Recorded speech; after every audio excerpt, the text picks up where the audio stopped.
Mediante este video explicaremos qué es la inflación y el desempleo. Los exponentes son Solange Aguirre, Marcelo Mejía, Michelle Morales y Kerly Villalba. La inflación.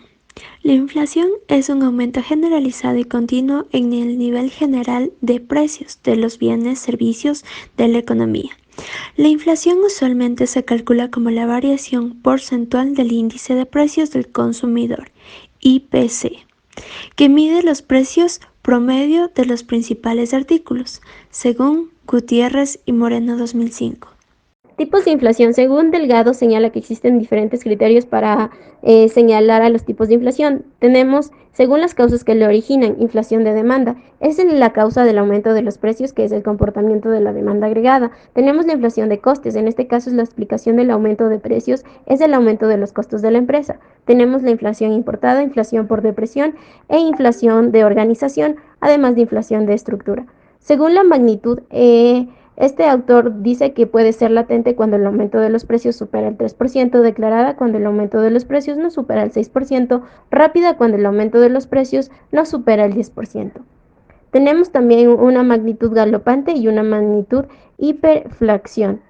Tenemos, según Ramos, dice que se pueden distinguir varios tipos de inflación. La estaflación, cuando la inflación está acompañada por una recesión. Deflación, cuando se produce una disminución generalizada y sostenida en el nivel general de los precios. Una inflación larvada, cuando se produce sin que se cambien los precios unitarios, se rebajan los pesos o cantidades. Una inflación reptante, cuando la inflación está frenada artificialmente por controles de precios. Y una inflación subyacente, es la que se ve reflejada en la evolución del IPC. Causas de la inflación. Según la bibliografía y la literatura, encontramos diferentes causas de la inflación que pueden resumirse en 5 puntos. La inflación de la demanda, que corresponde específicamente a un aumento en la demanda agregada, produciendo de por sí un aumento en el nivel de precios para poder volver al equilibrio macroeconómico. Inflación de costos. Es un proceso inflacionario relacionado a la presión ejercida por determinados grupos económicos que pueden modelar el nivel de precios de los productos ofertados en el mercado. La inflación estructural. En este caso, los procesos inflacionarios corresponden a otro tipo de efectos, a otro tipo de procesos que no están relacionados directamente con la oferta y la demanda agregada. Estos desajustes actúan sobre bienes específicos en el mercado.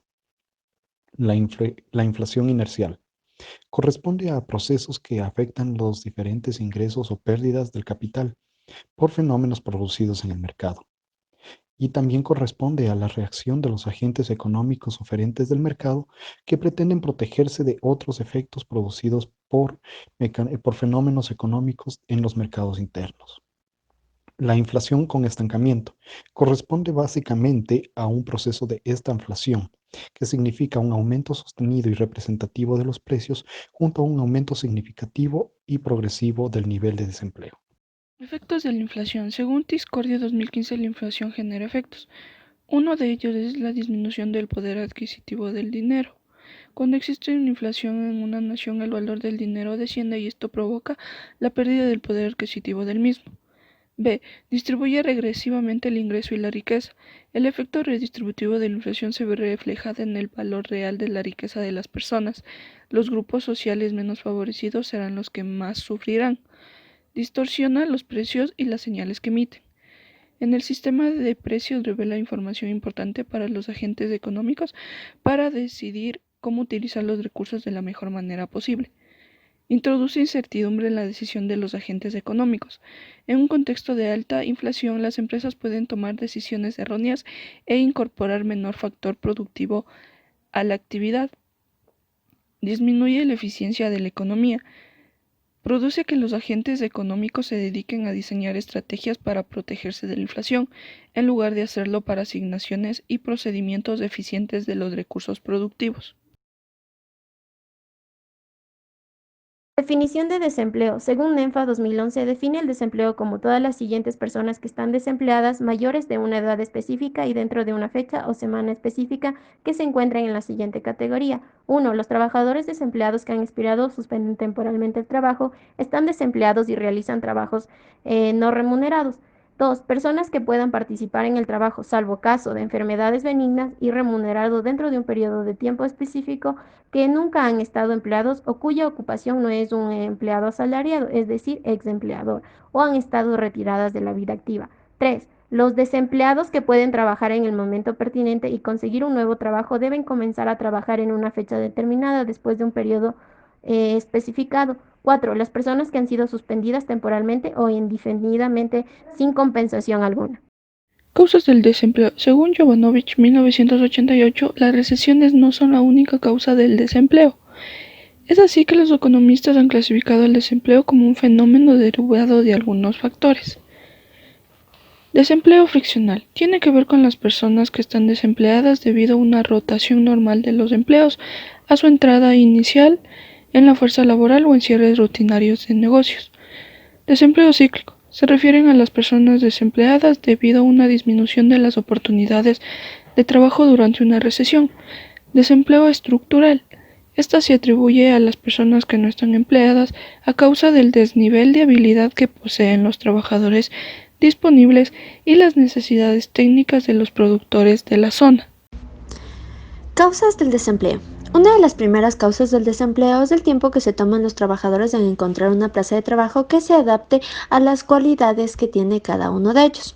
La segunda causa es el manejo del salario, el cual en su mayoría es un salario mínimo, es decir, esto atrae a varios trabajadores sin experiencia, dejando de lado a los trabajadores con experiencia y sobre todo que no ganan un sueldo suficiente. La tercera causa del desempleo es el poder de mercado de los sindicatos. Cuando estos consiguen en los sectores sindicados unos salarios superiores a los del equilibrio, crean un exceso de trabajo. La cuarta causa del desempleo la sugiere la teoría de los salarios de eficiencia. Según esta teoría, a las empresas les resulta rentable pagar unos salarios superiores a las del equilibrio normal en la economía. Unos elevados salarios pueden mejorar la salud de los trabajadores, reducir su rotación, mejorar su calidad y aumentar su esfuerzo. Los efectos del desempleo. Básicamente podemos señalar que el desempleo produce efectos a nivel económico y a nivel psicológico y social.